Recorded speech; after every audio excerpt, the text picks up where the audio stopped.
What advice would you give to future Archives After Dark participants? I would honestly tell you that you need to be prepared. If you're writing a short story like I did, you need to come in, I would say, with having your characters kind of mapped out and having your story mapped out a bit.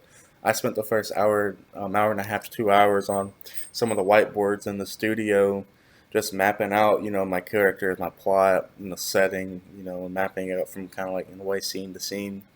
And that's definitely a useful thing. But I was having to come up with that all from scratch because I didn't prepare enough. So that took 2 hours when it's something that could have taken 30 minutes, and that's an extra hour and a half. I have to write and rewrite some things. So I think that is a very important to be prepared, like with your materials. And I also think you need to be mentally prepared for what's going to happen. Um, you know, 12 hours, that's kind of a long time, and I think you need to come in, you need to be hydrated, you need to have eaten well. Don't come in after only getting 3 hours of sleep, where it's going to be a brutal time for you. But come in prepared um, and focused to, get the job done. It's a lot. That's a lot to ask in 12 hours.